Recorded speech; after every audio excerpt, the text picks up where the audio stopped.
9월 29일 사무엘하 7장 1절로 17절 내가 아니라 내가입니다.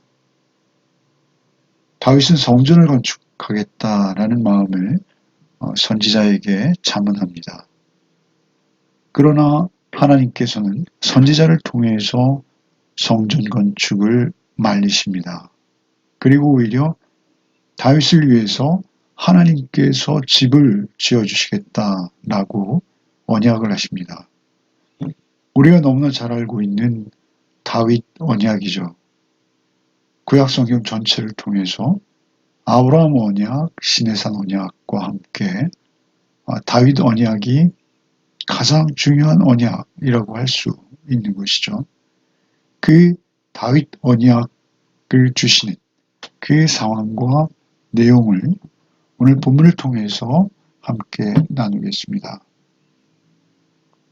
먼저 다윗 언약의 배경이죠. 1절로 3절입니다.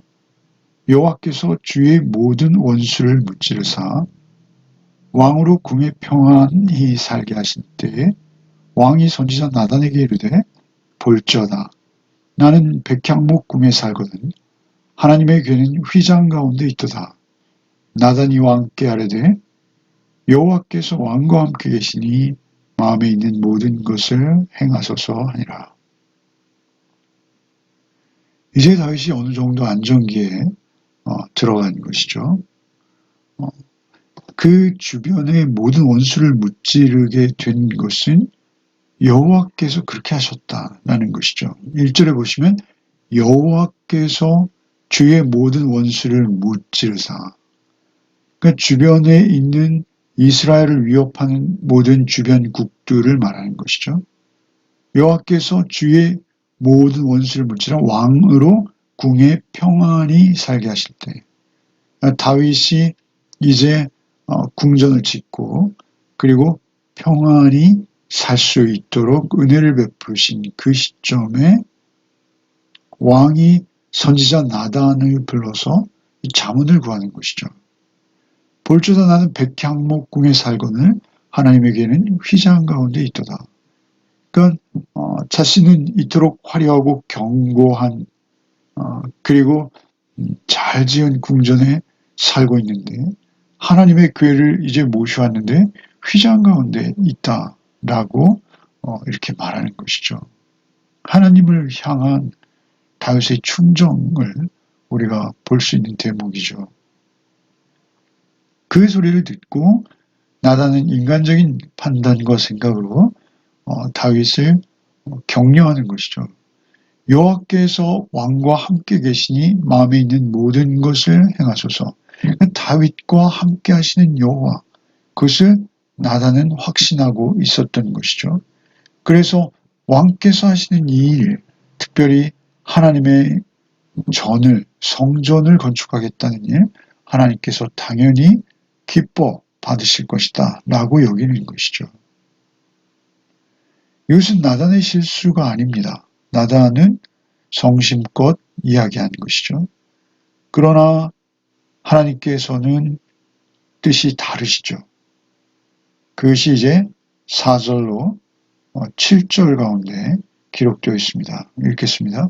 그 밤에 여호와의 말씀이 나단에게 임하여 이르시되 가서 내 종 다윗에게 말하기를 여호와께서 이와 같이 말씀하시되 내가 나를 위하여 내가 살 집을 건축하겠느냐?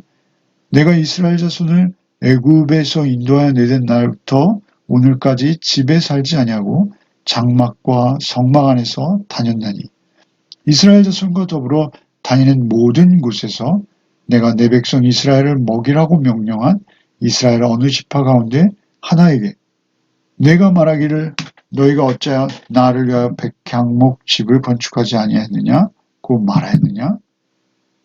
그러니까 하나님께서 그 다윗의 성전 건축 계획에 행하소서라고 대답하고 돌아온 그 나단에게 말씀으로 임하십니다. 그리고 다윗에게 할 말을 넣어주시는 것이죠. 할 말은 무엇입니까? 그것은 내가 언제 나를 위해 백향목 집을 건축해달라 한 적이 있느냐? 지금까지 그런 적이 있느냐? 라고 반문하시는 것이죠. 오히려 내가 애굽에서 너희를 인도해 내던 날부터 그 놀라운 출애굽의 날, 그때부터 집에 살지 않고 장막과 성막 안에 있었다.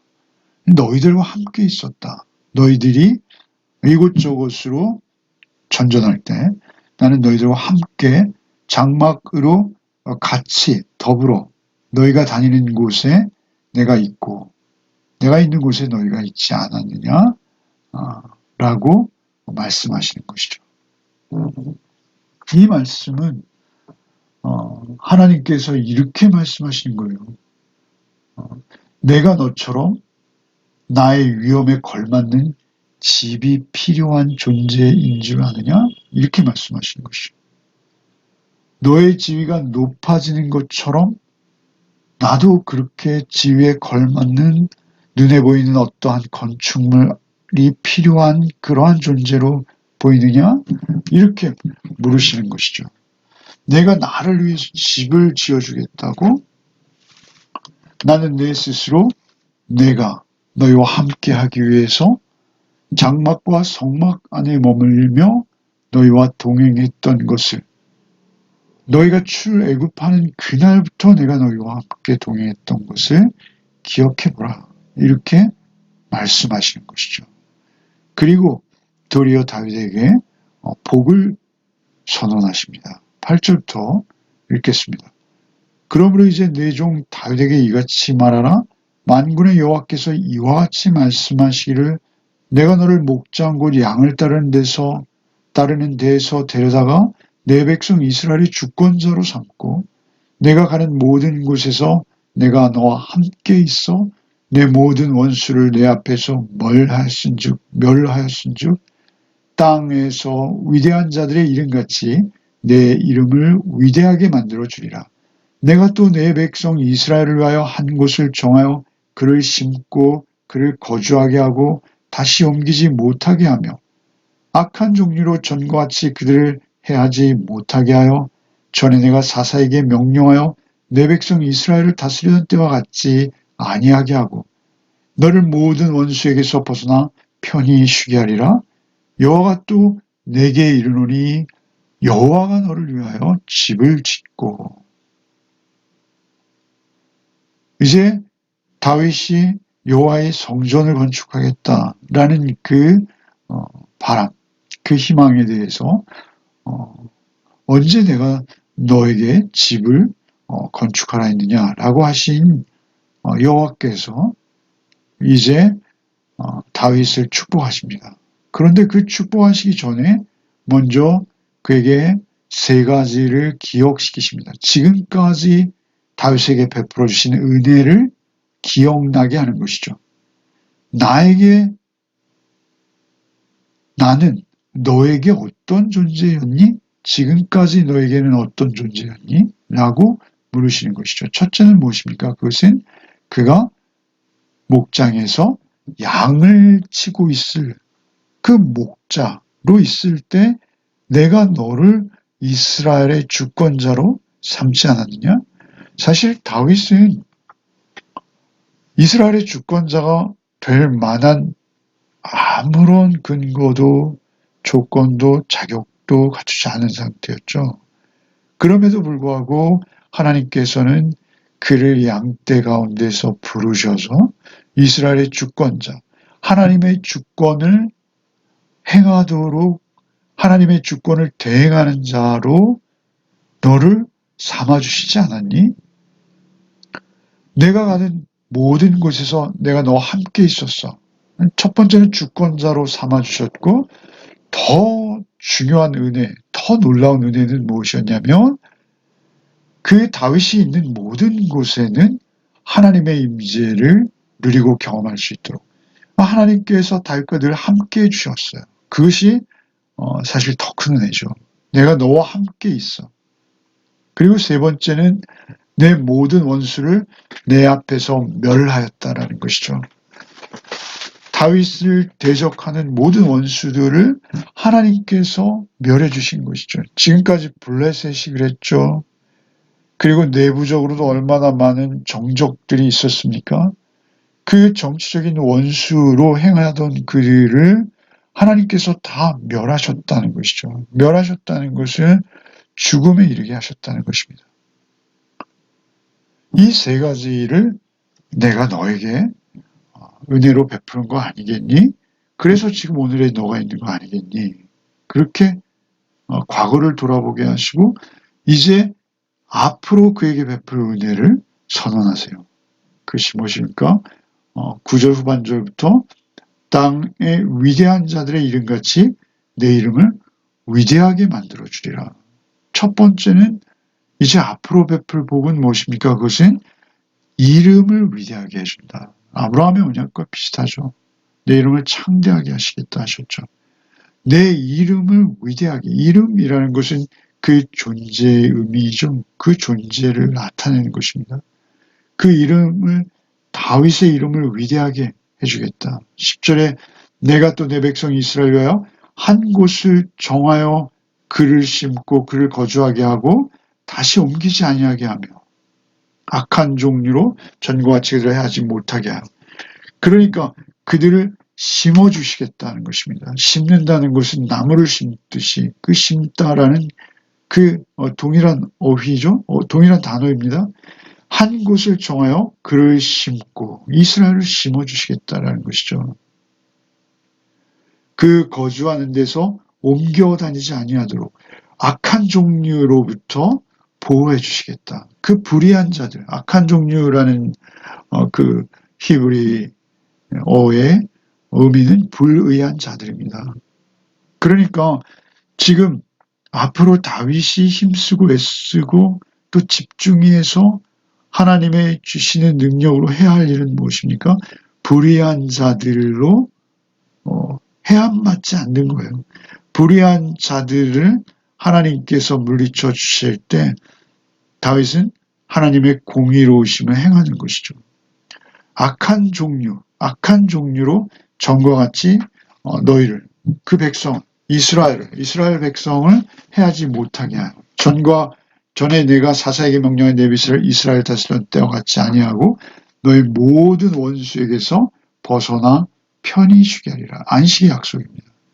모든 원수에게서 벗어나 편히 쉬게 하리라. 이 세 가지 약속을 주시고 이제 네 번째 약속을 주시는데요. 놀랍게도 여호와가 또 내게 이르노니 너를 위하여 집을 짓는다. 너를 위하여 집을 짓는다. 그러니까 다윗이 여호와의 성전을 건축하겠다라고 했는데 오히려 반대로 여호와께서 내가 너를 위하여 집을 짓겠다. 이스라엘 전체 백성을 심어서 견고하게 그 땅 가운데 뿌리 내릴 수 있도록 해주겠다라는 것이죠. 그리고 이제 가장 위대한 다윗의 아들들, 다윗의 자손들, 내 씨가 받을 축복을 선언하시죠. 12절부터 읽겠습니다. 내 수완이 차서 내 조상들과 함께 누울 때 내가 내 몸에서 날 내 씨를 내 뒤에 세워 그 나라를 견고하게 하리라. 그는 내 이름을 위하여 집을 건축할 것이요 나는 그의 나라 왕위를 영원히 견고하게 하리라. 나는 그에게 아버지가 되고 그는 내게 아들이 되리니 그가 만일 죄를 범하면 내가 사람의 묘한 인생 채찍으로 징계하려니와 내가 내 앞에서 물러나게 한 사울에게서 내 은총을 빼앗은 것처럼 그에게서 빼앗지는 아니하리라. 내 집과 내 나라가 내 앞에서 영원히 보존되고 내 왕위가 영원히 견고하리라 하셨다 하라.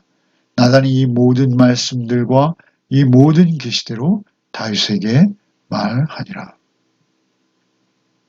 그리고 나서 이제 가장 위대한 그 다윗 언약의 핵심이죠. 그 위대한 언약을 이제 허락하시고 하나님께서 맺으시는 것이죠. 우리가 주목해야 하는 것은 이 모든 것은 하나님께서 일방적으로 맺으시는 언약이라는 것입니다. 여기에 나오는 다윗 언약 가운데 이 쭉 계속되는 23개의 동사가 있는데요. 이 모든 것들의 주어는 하나님이십니다. 하나님께서 일방적으로 이 모든 언약과 은혜의 주인공으로 다윗에게 조건 없이 다윗이 자격이 있어서 아니라 다윗에게 그저 베푸시는 것이다 라는 것이죠. 일방적인 은혜라는 것이죠. 특별히 모든 것이 일방적이요 무조건적이라는 것입니다. 무조건적인 뿐만 아니라 절대 하나님 주권 아래서 이루어지는 것이다 라는 것이죠. 내 소원이 차서 내 조상들과 함께 누울 때 내 몸에서 날 내 씨를 내 뒤에 세워 그 나라를 견고하게 하리라. 내 몸에서 난 내 씨 단수입니다. 그래서 이 솔로몬이죠. 그런데 사실은 솔로몬일 수 없는 것이 말이죠. 내 씨를 내 뒤에서 그 나라를 견고케 하는데 그가 누리는 모든 축복에 영원이라는 단어가 들어가죠. 13절에 왕위를 영원히 견고하게 하고 16절에도 내 나라가 내 앞에 영원히 보존되고 그리고 또 내 왕위도 영원히 견고하리라. 영원이라는 단어를 3번이나 이렇게 반복하고 계시다라는 것이죠. 그래서 내 씨를 내 뒤에 세워 그의 나라를 견고하게 하라는 이 씨는 다윗의 후손인데 특별히 솔로몬을 말하고 있습니다만 본문에서는 그러나 의미적으로는 영원성이라는 측면에서 이것은 예수 그리스도일 수밖에 없어요. 그래서 이 다윗 언약이 메시아 언약이 되는 것입니다. 메시아, 영원한 구원주로 오실 그분이 내 씨에서 나와서 그 나라를 견고하게 할 것이다. 13절에 그는 내 이름을 위하여 집을 건축할 것이요 나는 그의 나라 왕위를 견고하게 하리라. 그러니까 내 이름을 위하여 집을 건축하는 성전을 건축하는 건 사실 솔로몬이죠. 다윗이 아니죠. 그 솔로몬이 성전을 건축하는 것이 사실 다윗은 자신의 손으로 건축하는 것보다 훨씬 더 기특하고 큰 기쁨이었을 거예요. 자신의 아들이 하나님의 전을 건축한다라는 것이죠. 하나님은 솔로몬이 그 성전을 짓고 노래하듯이 그 성전에 갇혀 계시는 분이 절대 아니죠. 그럼에도 불구하고 그 집을 짓는 것 자체는 영광이라는 것이죠. 사실 성전 건축은 하나님의 임재를 상징하죠. 그래서 성전 건축은 인간이 하나님께 드리는 예물처럼 보입니다. 그러나 반대죠. 하나님께서 그 왕과 그 백성에게 오히려 축복하시고 함께 해주시는 복이죠. 그리고 내 이름을 위하여 집을 건축할 것이요 나는 그의 나라 왕위를 영원히 견고하게 하리라. 그러니까 그의 나라 왕위를 영원히 견고하게 하는 것. 보존하시는 이유가 뭐예요? 내 이름을 위한 건축이기 때문에 그래요. 내 이름을 위하여 집을 건축한 것이기 때문에 그래요. 그러면 하나님의 이름을 위하여 건축되어진 집은 무엇입니까? 도대체 그 집은 어떤 집입니까? 그 집은 솔로몬의 성전도 무너졌고 수룹바벨의 성전, 헤롯의 성전 다 무너지지 않았습니까? 그런데 그 집이 영원할 뿐만 아니라 그 왕위가 영원히 견고하다라는 것이죠. 이스라엘의 왕위는 견고하지 않았습니다. 다윗의 육신적 혈통으로 이어져 내려오는 그 유다의 왕조는 결국 끝이 있었죠. 그러나 역시 다윗의 그 유다의 줄기로서 오시는 예수 그리스도는 영원하시죠. 그러니까 하나님의 나라, 예수께서 세우시는 하나님의 나라 또한 영원히 견고하시죠. 그 나라 왕위를 영원히 견고하게 하리라. 나는 그에게 아버지가 되고 그는 내게 아들이 되리니. 이것은 하나님께서 아버지가 되어주시겠다라는 것이죠. 그리고 그 왕위를 잇는 그는 내 아들이라 라고 말씀하시는 것입니다. 이것은 신약적으로 보면, 신약에 의하면 이것은 예수 그리스도이실 수밖에 없는 것입니다. 그리고 또한 왕이요 제사장인 모든 성도들을 아우르는 하나님의 나라의 비밀이죠. 나는 그에게 아버지가 되고 그는 내게 아들이 되리. 그가 만일 죄를 범하면 내가 사람의 매와 인생 채찍으로 징계하지, 사울에게서 은혜를 빼앗은 것처럼, 은총을 빼앗은 것처럼 그에게는 빼앗지 않는다. 절대 다시 빼앗지 않는다. 라는 것이죠. 그에게 있는 왕의 지위, 왕의 누림, 그것을 오히려 채찍과 매로 다스려서 그를 바로잡을 수는 있어도 그것을 빼앗을 일은 이제 절대 없다라는 것이죠. 그리고 16절에 내 집과 내 나라가 내 앞에 영원히 보존되리라. 내 집, 다윗의 너의 집, 그리고 너의 나라. 사실 이것은 하나님의 성전인 것과 하나님의 나라죠. 내 앞에 영원히 보존되어지고 내 왕위도 영원히 경고하리라. 영원성이라는 것이죠. 나단이 이 모든 말씀과 이 모든 계시대로 다윗에게 말하니라. 그러니까 시편 127편 1절에 이런 말씀이 있습니다. 여호와께서 집을 세우지 아니하시면 세우는 자의 수고가 헛되며, 그러니까 여호와께서 홀로 세우시는 거예요. 요한복음 1장 14절을 제가 늘 읽어드린다면, 말씀이 육신에 우리 가운데 계심해가 아니라 말씀 육신에 우리 가운데 장막을 치심에 우리가 그 영광을 보니 아버지의 독생자의 영광이요 은혜와 진리가 충만하더라 라고 말씀하지 않으십니까? 그러니까 결국 예수 그리스도로 인해서 이루어질 하나님의 나라, 그리고 성전, 그리고 교회, 이것을 모두 아우르는 그러한 메시아 언약을 주신다라는 것이죠. 여호와가 너를 위하여 집을 지을 것이다. 우리가 하나님을 위해서 무엇을 하는 것이 아니라 하나님께서 우리를 위해서 전적으로 하시는 것들입니다. 하나님의 주권적인 은혜예요. 이것은 1인칭 대명사, 하나님으로 하는 1인칭 대명사를 통해서 이 모든 은혜와 은총들이 조건 없이 쏟아지는 것이죠. 아브라함 언약과 흡사합니다. 그 놀라운 언약.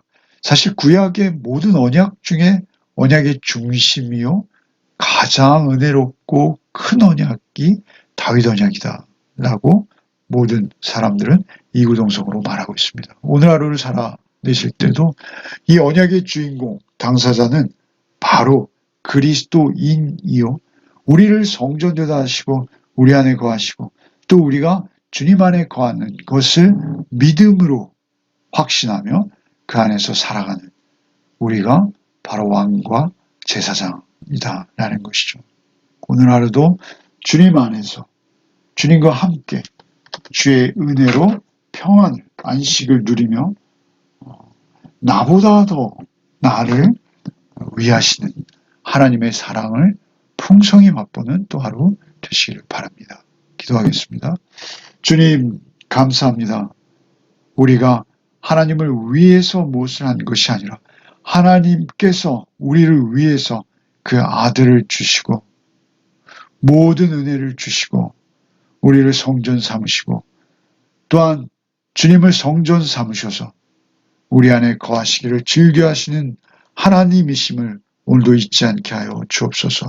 우리의 상황은 어렵고 우리는 늘 내가 누구인가를 잃어버릴 때가 얼마나 많은지요. 주님 우리를 긍휼히 여겨 주옵시고 내가 누구인지를 잊지 않는 하루 되게 하여 주시어서 오직 주님 안에서 주님의 그 크신 언약의 말씀 안에서 말씀이 육신이신 주님 안에서 또 하루를 살아내는 복이 우리에게 있게 하여 주옵소서. 예수 그리스도 이름 받들어 기도하옵나이다. 아멘.